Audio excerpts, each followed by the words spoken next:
Hello, welcome to React Roundup, the podcast where we keep you updated on all things React related. This show is sponsored by Raygun and produced by Top End Devs and Envoy. Top End Devs is where we create top end devs who get top end pay and recognition while working on interesting problems and making meaningful community contributions. And Envoy provides remote design and software development services on a performance basis. So clients only pay after the tasks are delivered and approved. In today's episode, we will talk about artificial intelligence in the day-to-day life of a React developer.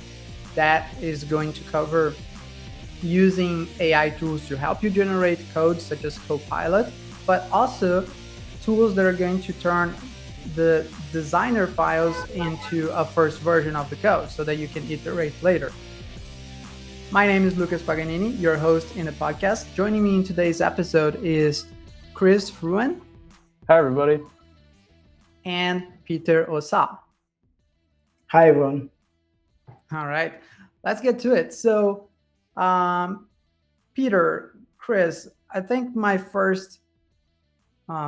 first thing that I'd like to understand is what role is artificial intelligence playing in the lives of both of you at the moment? Like, how much are you currently already using AI for? Which tasks are you not using AI for? And what things you haven't used yet, but you are definitely consider doing it? Makes sense? So basically, just a summary, what are you currently using AI for?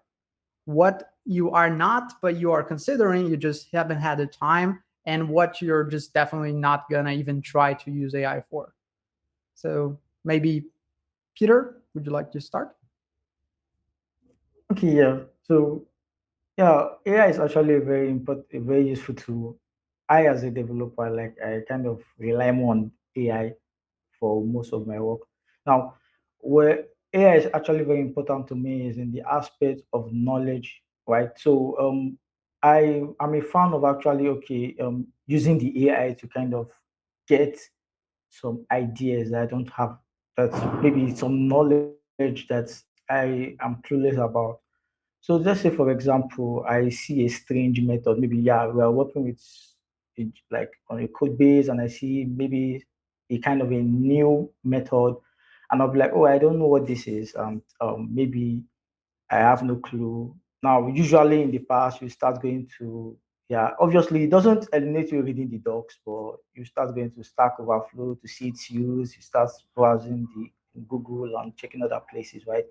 So what I do in that instance, then I just usually ChatGPT or Cloud, right, to just give me like a kind of a description, like a detailed, just a small idea of of what those functions are or what those methods are, right? So it's kind of helpful to just, it's just like an assistant, right, for me, in the sense that it's a form of like a knowledge bank, right? So if I don't have an idea of things, I use that.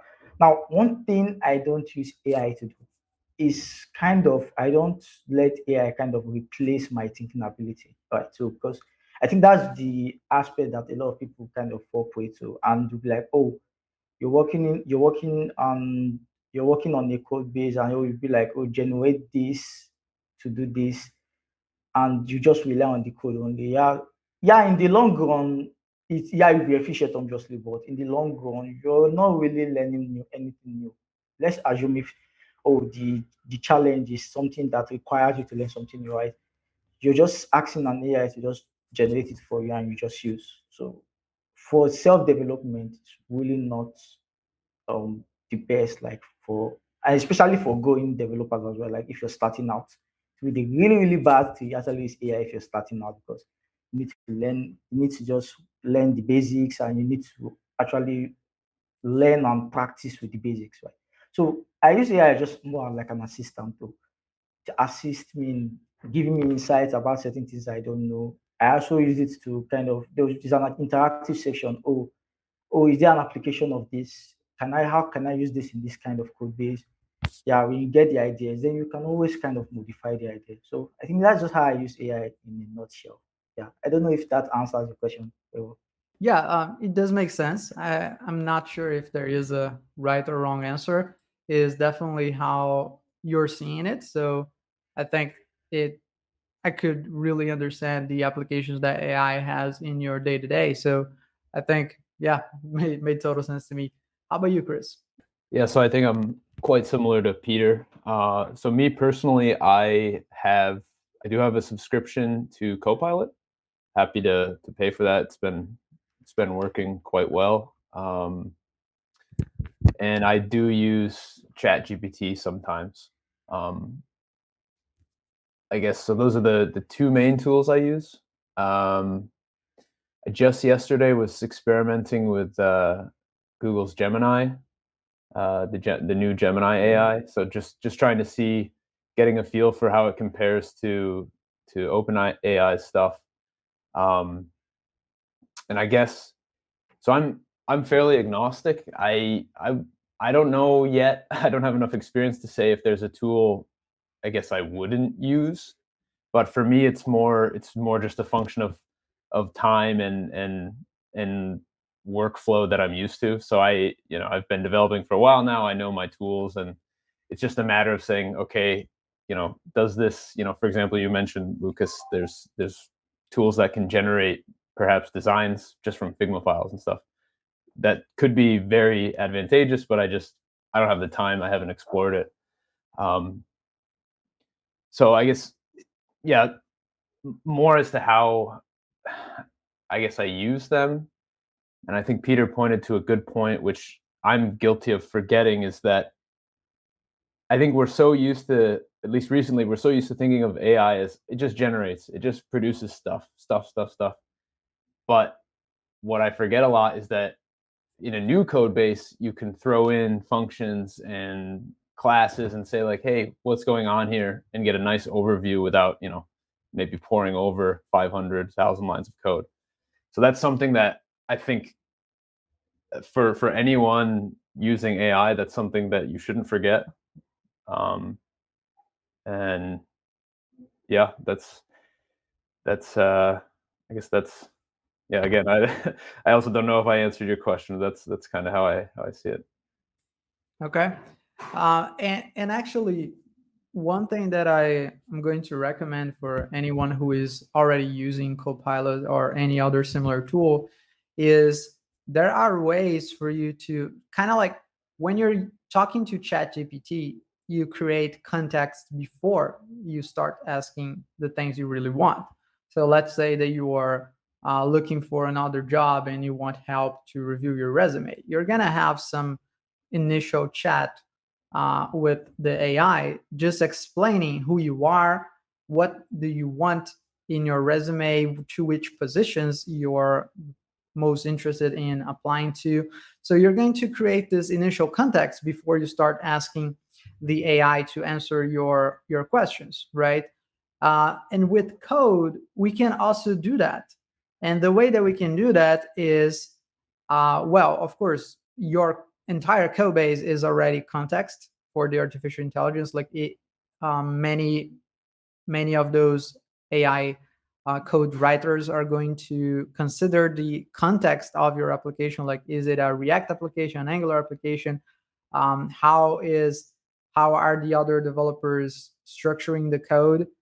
Those tools are going to consider that. But one thing that you can do to give explicit instructions, because some maybe you're worried about that, like I don't want the artificial intelligence to consider the rest of the code base because the rest of the code base is like very messy and I want to do something different. I want to refactor. So it should not consider just that. So what you can do is document your style guide.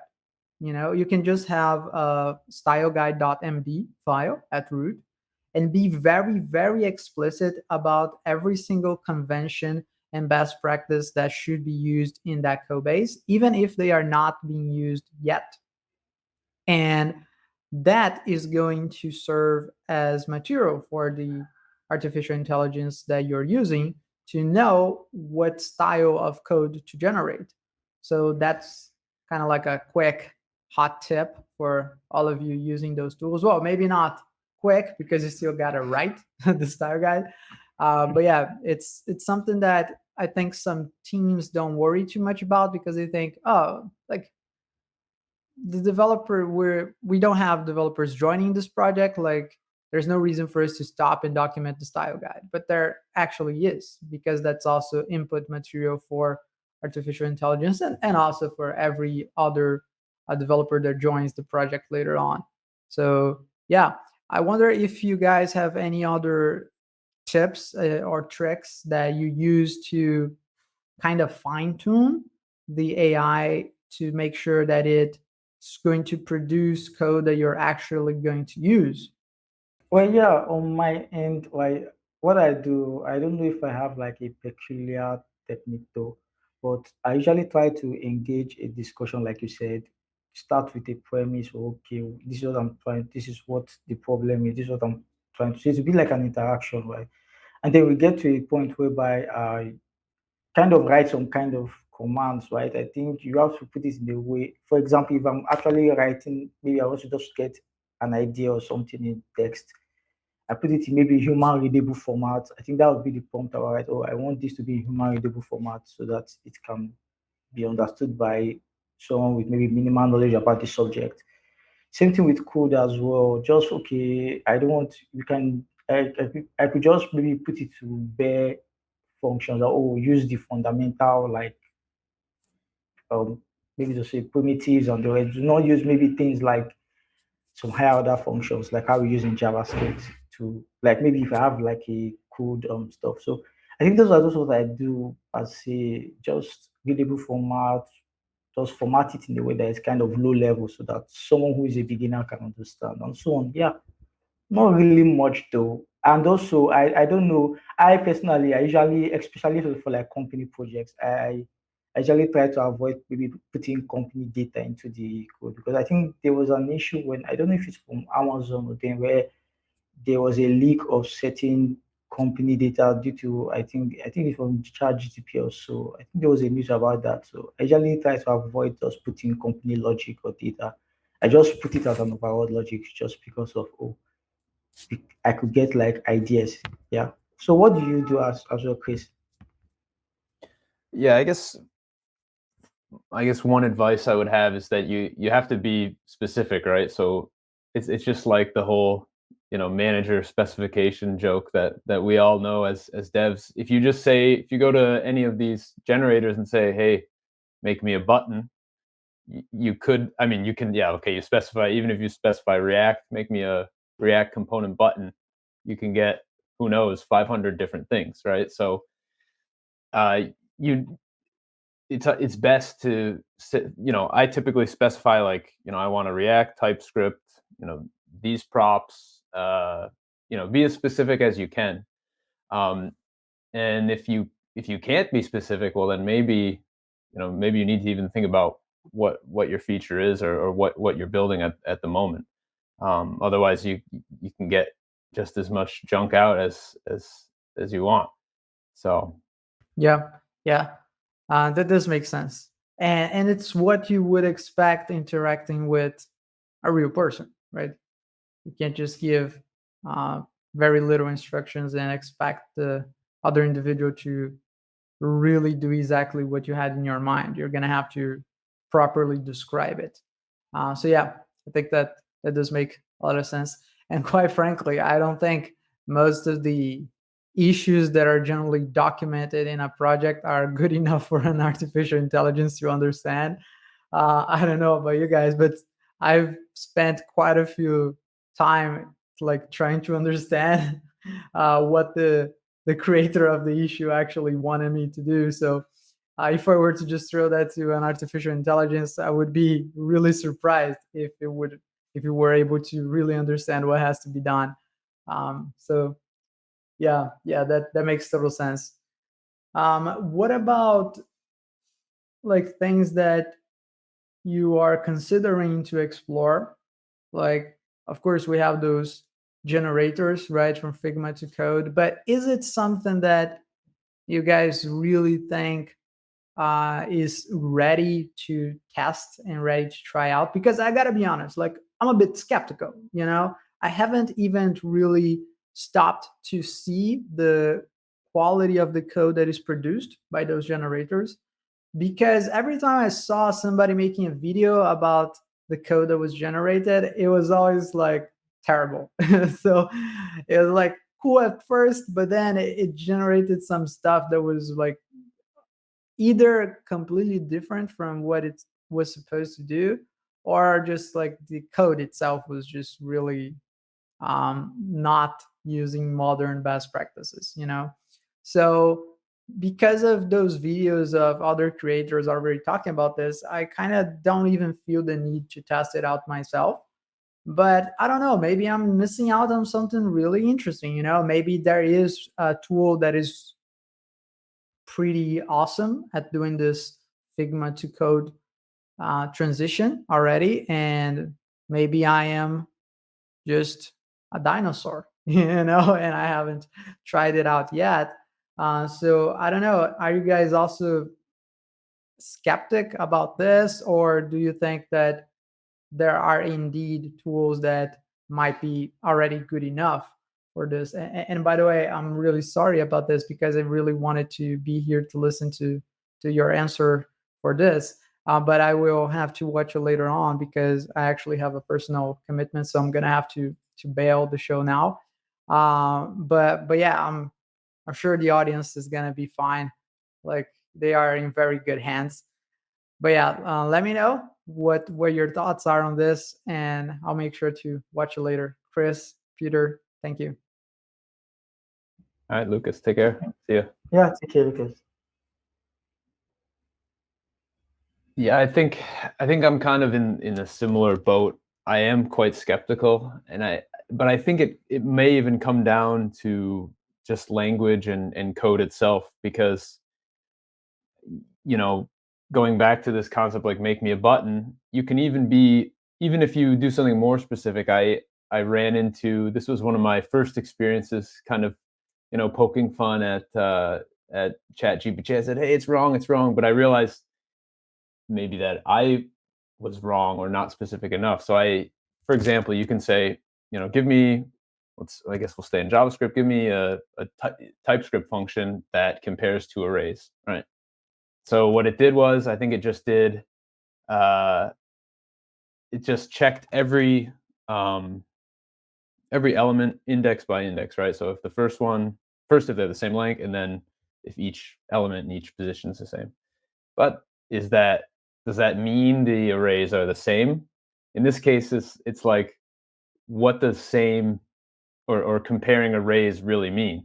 And when you start going down that rabbit hole, that starts to become a whole question of, for a design team, like what really, it's like, what is the language behind our design, our product, all this, I guess, this contextual knowledge that's very hard to put into a text box, right? What does, yeah, just even like just small words, like what does this mean? Your team probably knows because you've been working on this product or these components or whatever, but Chat GPT or Gemini or whatever doesn't really know.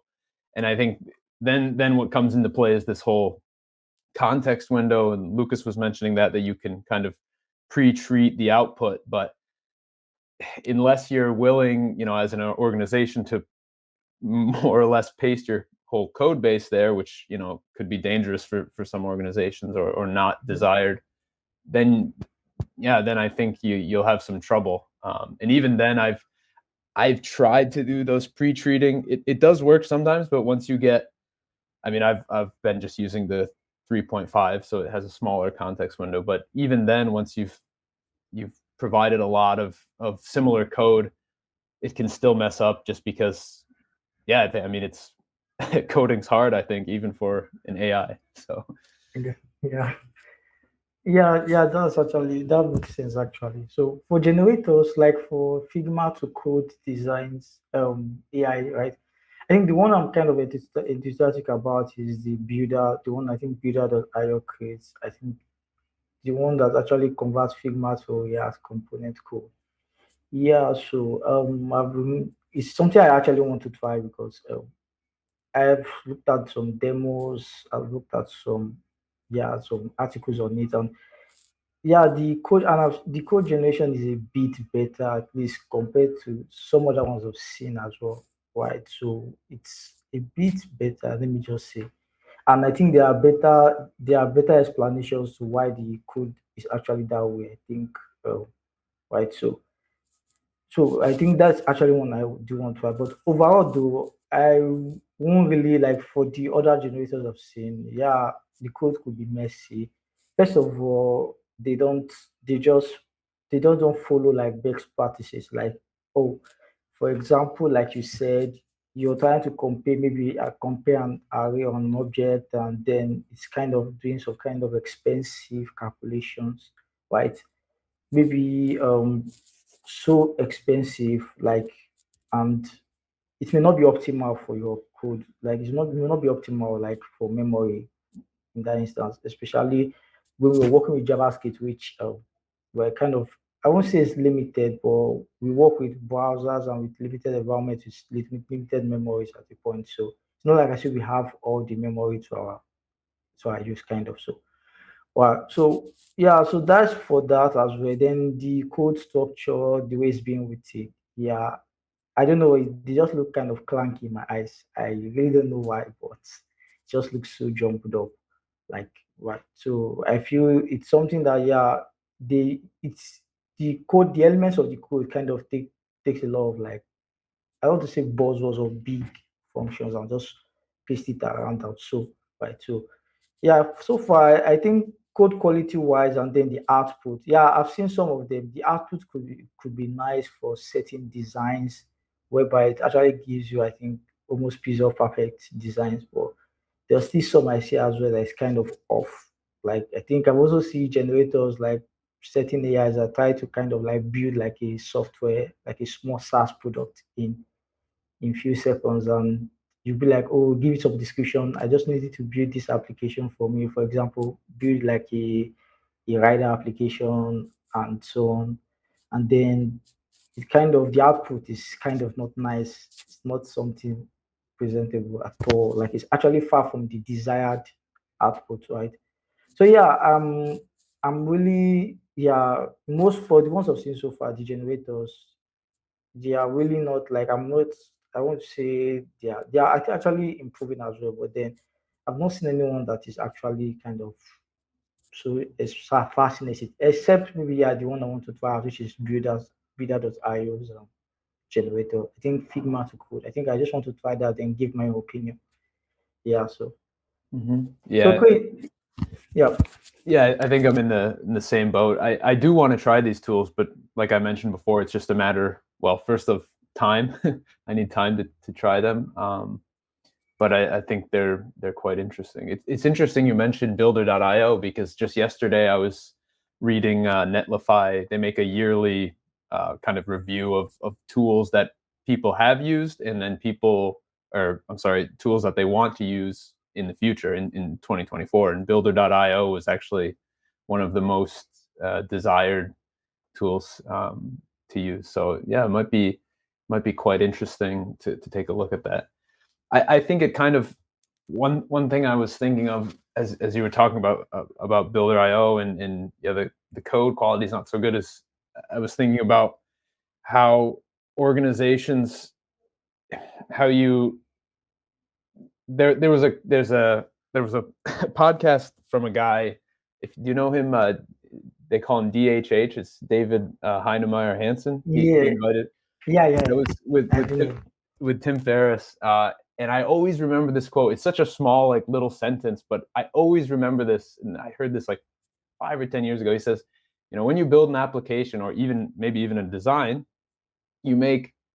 He basically said software is, hundreds or thousands or tens of thousands very small decisions in different components, different style, CSS files, whatever in backends, and those are done over time, right? You can't, like you mentioned, so someone wants maybe, hey, just build me a SaaS app, but it comes back to language and these decisions. You can't just say build me a SaaS app because there's 10,000 decisions behind this, and the AI, okay, the AI can maybe choose all those for you, but then you don't know you don't know what it those decisions it made, and then you're stuck with this. Yeah, even if it could generate a giant app, you have no idea all the code behind it, or what it looks like. Um, so yeah, for me, it will be quite interesting to see if those tools, like the I guess the I'll call for now over promising tools, will really work, because this reminds me a lot of there was a lot of hype around no code tools, which I think they're valuable and useful, but I think you always come to a point eventually where I think, hopefully for us, you'll always need a developer or an engineer to look in detail at certain small things, and modify things like that. Um, so, but yeah, I guess one other thing that might be fun to talk about with these AI tools is, uh, do you think developers are almost getting lazy, or kind of relying too much on AI? Because I know I'll be guilty of that sometimes, where I have like a function idea or something, and I'll just wait for Copilot to give me some suggestions, right? And maybe, I mean, maybe that's okay, because usually I think you mentioned, yeah, it's doing something inefficient or not the best, but at the very least you have some generated code, and you get some ideas. But what are you feeling about that, or do you think developers are going to get too lazy? Yeah, okay. Yeah, so I think so actually, because in the future, like I usually say, like in the future, right? Depending on on its use, yeah, a lot of developers will be lazy due to that. Now, that's why I usually recommend, like I usually tell like people starting out that do not use AI as you're starting out, right? I feel yeah, AI will actually be much useful for like developers who have actually learned the basics, who are kind of up there, like maybe you've learned so much, you've worked on so much projects, and then you have an idea of certain things, right? AI at that point will just be like maybe a supplementary tool for you, an assistant, right? Now, yeah, the AI could generate the function for it, but it doesn't mean that if you could actually think it up as well. You just that you just want something that is faster for you to work, right? Maybe you just need something, you just need speed, right? For kind of engineers that are kind of more maybe senior intermediate and so on, right? It's kind of going to be helpful for them in the future to be more efficient. But for developers starting out, due to the way AI is being kind of praised, I think the developers who are kind of getting interested into development recently may become lazy like from the start, because then yeah, you have an issue, and then first of all, like I one thing I actually like about Stack Overflow is the fact that it helps you to actually search and then look at all other people's solution, right? It gives you perspective, right? Because yes, ChatGPT now, yeah, if you write a code, it could just generate one solution for you and that's it. And you feel like, oh, yeah, this is just the solution. But then you could go to Stack Overflow and then read comments and read codes and see different solutions and even get an idea from any of them as well. So I think that's what a lot of developers will lose ultimately, that ability to kind of that diverse idea mindset, right? So if you just it's in the future, it may just be like, oh, all our codes look similar because everyone is using ChatGPT or Copilot. Like our code just looks so similar because you just know that, oh, yeah, you used Copilot for this. And there is no difference because, yeah, I think you could presently, you could look at some codes and then you'd be like, oh, this is the style of this person, or this is the style of this person. This is how you likes to write. Maybe using maybe an imperative style or something else, right? But then now, when a lot of people become more reliant on AI, the styles get blurred, right? You really don't know which style people are using. So for the upcoming developers, it's really going to make them lazy, right? Because I know that the search for knowledge, like getting some rudimentary knowledge, is actually very important because then I usually use myself as an example, right? When I just want to look for a function that does maybe something like a sorting, right? To sort certain stuff. and then I'm trying to maybe do sorting on my own, and then you actually find out that, oh, JavaScript had a sort method. Wow, that's so nice. I could just use that, and you learn about the sort method and just use that. Now, initially you were trying to just maybe use, if you have an idea of that, oh, there's a method like this, and you just want to find a maybe bare bone way to sort it, and then you discover due to the fact you're searching that, oh, you saw this and you said, oh, this is a better method. So that's what usually what kind of going to Stack Overflow research does. And yeah, ChatGTP also does that way, but like I said, it limits the perspectives, it limits your options. So yeah, I think in the future, upcoming future, it could make developers lazy, kind of. But then it depends on the level of the developer, right? So if you're a senior developer, you just be more efficient, like so fast, because then you actually know what to do. You've had the experience, you've had the like the foundations. Yeah, but for upcoming developers, they may actually miss out on those. Yeah. So I think that's just my opinion on that. Yeah, I think you brought up a really good point that, yeah, I guess like before any of these tools, you would just go to Stack Overflow or somewhere similar, or maybe even before that, like before Stack Overflow, maybe you would even have a textbook or something like that, right? Yeah, Or at the exactly. worst case, some programmer somewhere. And I think that's a very important point for people starting out. And I recognize that in myself. You know, the meme or the joke is that you just copy paste the very first answer from Stack Overflow, right? Which of course is it could work, but as at least as I've grown as an engineer, you realize, like you said, you read the comments, you see people say, well, we did this, and then we discovered that maybe wasn't the best way, and all these contextual hints, um, that you can learn just as much, if not more, than whatever the accepted answer is, right? And the risk, I think, with these AI tools is it's just input output, right? I mean, sometimes they will even say, they'll give you like some hints saying like, oh, this, this and this, but I'm not sure if it will. I'm not sure if it'll be at the level where if you read like a full Stack Overflow post, or even a blog post about something, where you can get all these insights and all this, I guess, experience, right? Because Exactly. the job of the AI is just, at least right now, is just, I give you the best output, right? I don't give you context. I don't give you experience. So I think this is really tough for beginners, especially because you need to know how to ask the right questions. And if you're a beginner, you can't even, you can't really explain what you want, at least very clearly. So yeah, and one other thing I thought of, where you're mentioning where maybe in the future, code is looking similar.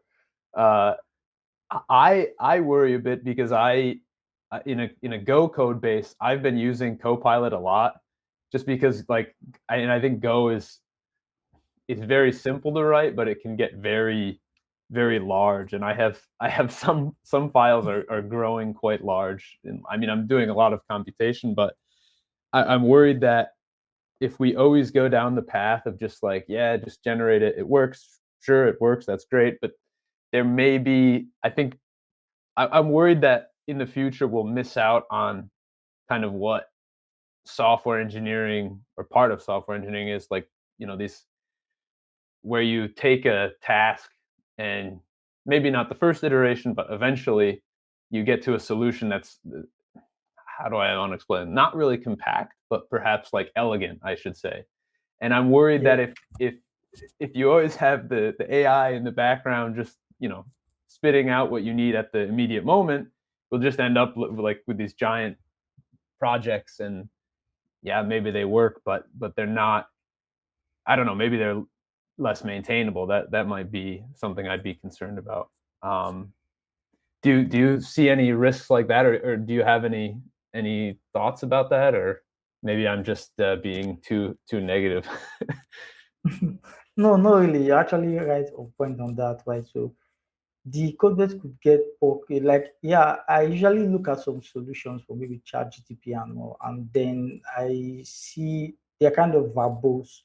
That's what I think I mentioned that in the aspect that yeah, you're trying to do something a bit minimal, and it kind of gives you so big and so large code, and you'll be like, oh yeah, isn't there just like a better way of doing this? Like, and kind of, yeah, if you are experienced, actually, maybe you've had experience with that, you actually know that, oh yes, maybe this is what I this is I feel this should be a better way, that you could maybe modify it yourself, right? You don't just Hmm. rely on the maybe, oh, the code, just, oh yeah, this just take this, it works, right? Fine, no problem, put it in the code base. No, Hmm. you actually do some modifications, right? So because of your expertise and your level, right? But then if like it's not controlled, right, the code base will become very verbose, and like I said, it just look like a lot of big codes, like a lot of, like I said, buzzwords, like you also see a lot of buzz code, whereas like maybe it will just use one weird ass like method that you've probably not used in a while, or something big, and then when everyone looks at it, it's not easy to read, right? So I think Hmm. that's actually a very big fear, like, because then, like I said, it's then like the consequence of, yeah, everybody code looks the same at that point, which I think I've seen it in most code bases, that a lot of code bases that kind of work with AI like that much. Code base just looks similar. You just try to compare. Oh, I've seen this somewhere. I've seen this. This looks. You could even identify that. Oh, maybe this is help from Pilot or something, or Hmm. ChatGPT. This is something that it will generate, right? So, yeah, I think you're right on point on that, actually, and I'm actually yeah, on point with that. So, but then I actually have a question as well as regarding AI as well, so for you now. Do you think AI will actually replace developers? Because I know that has actually been like a very widespread um notion. Like, so many people are going paranoid. Like I literally know a lot of people that won't want to go into coding fully because they feel they could be replaced in the future. Most especially like junior developers. So what do you think? Do you think AI could actually replace us all? Like, what do you think? Yeah, I think it goes back to that DHH quote that you need to make a million decisions. I mean, you can argue this also for, they said, like, lawyers and people are also going to lose their jobs. I I don't know, because in reality, now I'm talking like actually outside the code base, right? So your organization or your clients or whoever you work with, whatever, these hundreds of emails, these design decisions, or any part of the stack, the network, the back end, there's so many small little things. I mean, the for me, the only way that AI could replace a real human developer is if they were somehow there in conscious. I mean, then you're talking about, whatever, Terminator anyway. So unless you can completely Yeah. replace a human, I just don't see how. I mean, they even even if you have the best code generator ever, it can look exactly, it could even mimic people on your team, where you say, oh, it looks like that code was written by him or him. Even then, it's still only code, and I don't know. It can't replace. I just don't think it can replace someone with experience, or yeah, yeah, experience with multiple projects or languages, and things like that. So that's currently how I am. So, but we'll see. Maybe we have Terminator in a few years, and Yeah, I think actually, I agree with you as well. So I think from what you reference on DHH, right, it's actually very true, right? I see code like software development as there are a lot of moving parts, right? So for example, you could actually have an idea for a product, right? And then when you're working on the product, you actually find out that, oh, this business model I was following, it sucks, right? Kind of doesn't really work. It doesn't work for certain consumers, and oh, maybe I need to change that, right? Those iterations back and forth, you actually test, and then you see whether your business model works. You actually generate maybe like a formula or a concept around it, right? Those things are kind of, I feel they're human driven. Unless maybe there's an AI, like you said, that can do that, which, like I said, is it's actually like a terminator already. So if you just take over the world, then don't even participate in my stand up or something, that kind of thing, right? So, Yep. so just that kind of thing. So if they are like, unless AI is a kind of like that kind of level, right? So it's I don't think they will actually replace humans, right? Because then you those iterations back and forth concepts testing, because yeah, I know that most products, right, most SaaS products, they were not actually the concept of which they were created out. Like maybe just like, for example, maybe they had an idea, right? It wasn't the idea they had initially that came into life. There were a lot of changes and iterations, and then those changes and iterations also got reflected in code as well, right? So you need someone to actually process those changes and then put it in code. I don't know if AI maybe could reach to that level for we, right? Changing business specification. I don't know yet though. So Right. in that regard, I don't think it will replace people. Now for senior developers, obviously this experience is there, right? Because you can't replace someone with experience that much, because they have domain experience of the Yeah. whole business of the whole thing, right? So domain experience is something very important, right, in a business or in the product. So it's something that they can't really replace, right? I think more seniors will be kind of even hired more in the AI period. That's what I feel, than than ever. So they will need more seniors. Now, I think the aspect I'm having concern with is with the juniors. Now, for example, I just want to use a rough example of maybe things like we used the website generator, maybe like a UX or UX designer, right? Your job is just to kind of design pages, right?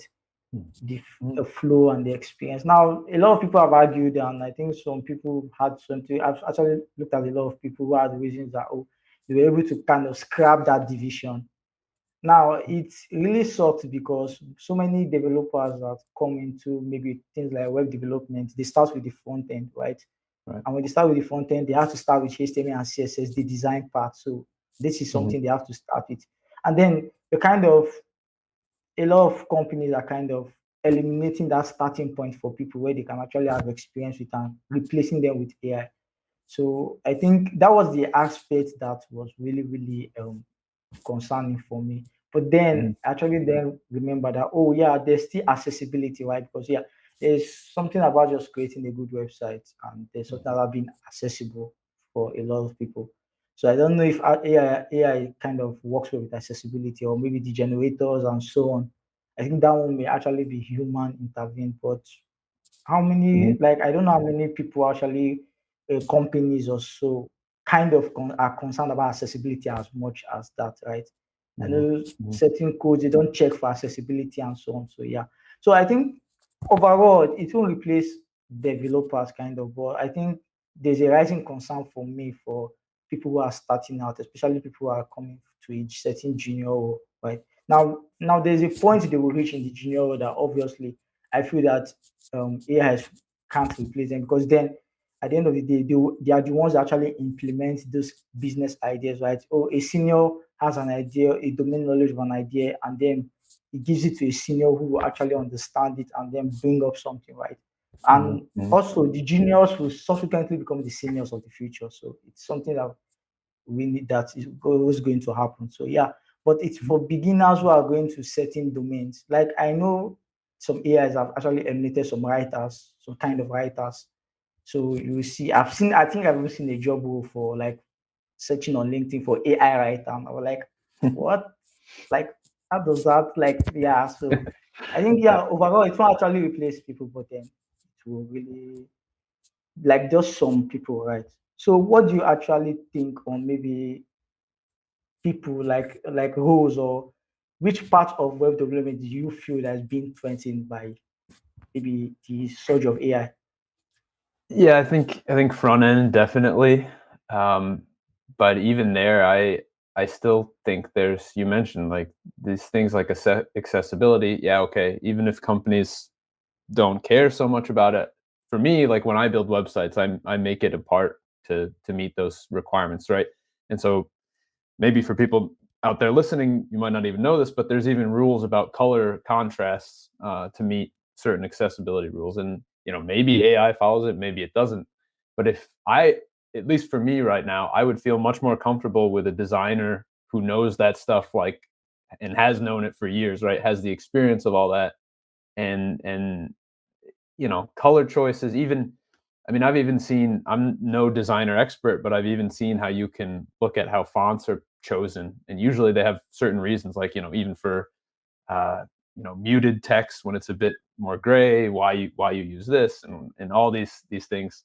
Unfortunately, I don't have that experience, but I can't imagine an AI just isn't designed for that. Again, it's just trained on. Sure, it might be trained on the best websites, but it doesn't have that contextual knowledge. Um, but yeah, I guess I think because we're probably coming towards the end. I think maybe to end on like a positive note, I think the nice thing, while it is hard to learn, I don't think you can learn domain knowledge from an AI, but I think there is hope for the junior developers that it is a nice tool. For example, I started practicing some Rust the other day. I've never written Rust before, but I think it can help. It can really speed up just the initial like onboarding or getting a feel for the language. I mean, at the very least, the AIs are pretty good with syntax and stuff. I think just for the domain and the actual project experience, you still need to do, and probably I think probably forever you'll always need to do the old fashioned way where you just need to have experience, as a junior and grow into that senior role. But maybe it's a tool to help them speed up. What do you think? What do you think about that? Am I over optimistic?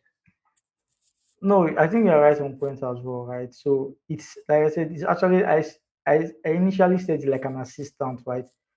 Actually facilitates, right? So I think using AI as a like as starting out to actually increase your speed on learning. But then like where I actually don't recommend using it is when you are actually like maybe starting out like from the basics, right? Like, oh, you're coming down from another discipline and you have no idea about code, and then you just want to get into AI directly. It won't really be advisable because you're coming into a new discipline and then you're trying to learn something new. You actually need to do the work and research and find out what you need to learn. Yeah, but then for people like for developers like we who have actually maybe worked on certain projects and certain things, yeah, I think for us, if you just want to learn something, I'll just use, oh, I actually have like idea of maybe basic syntax of languages and how they are kind of similar. I could just use the AI and, like I said, just start learning something, maybe a new language or a new framework, right? But Mhm. then for beginners, I won't really advise that because you need that knowledge. You need to get that knowledge about it, like that domain knowledge about either any language you're learning or so on. Yeah, but Mhm. then yeah, there's hope actually for the junior developer. And I think I mentioned it as well. There are always going to be seniors of the future, and those seniors of the future are not going to be the AI. Definitely, they're Right. going to be the Right. senior developer. They're going to be the Yeah. junior developer of today. So obviously, there's always going to be a chance for a junior to rise up to become the senior. So it's something I think that's like the biggest encouragement for anyone out there actually trying to come in and they feel that, oh, they are the junior position. Yeah, so it's just for them to actually kind of work on themselves and try to learn a lot of things, right? Obviously, the juniors of today will be the seniors of tomorrow. It's just a principle, right? Obviously, Mhm. like Mhm. that. So I think that's just what I feel about yeah, Mhm. about it, kind of. Yeah, yeah, I agree. I think, yeah, lots to come in the future. Will be exciting. Yeah, I guess with that, uh, should we move on to picks or whatever you want to support or mention? Okay, yeah. For picks, right? I Okay, for picks, right? I will actually recommend that builder.io's um Mhm. builder.io's yeah, generator, right? So I think I'm trying to get the link, Figma to React. Yeah, so it's something I actually want to kind of look into, and I definitely want a lot of people to actually look into it as well. I think I've kind of followed the CTO, I think it's Mishko, who is like the creator of Angular. Yeah, so I think Mhm. Builder.io, I think they're also behind Quick. I think Quick, the JavaScript framework, right? So yeah, I think I'll paste the link in the chat for Builder.io. I think more about them. So I don't know I if okay, will. yeah, I think it's I on will. actually on Figma. They have it, yeah, they have a Figma tool. It's a Figma tool actually, and I think they have a Okay. link to their website on how to do it. So yeah, so I think that's just my topic for today. And then yeah, so what's yours as well? Do you have Yeah. any picks or? I'll also take the Builder IO as a homework. But yeah, I just wanted to mention. I think it's finally time I might destroy my email inbox. But so I have courses on my blog. I call them full stack courses, and I've mentioned in previous episodes. So I try and focus on it's either like a very specific kind of niche thing, but that's usually very helpful in multiple applications, or it's more of a kind of not a full complete SaaS app, but some sort of working functional app that you build.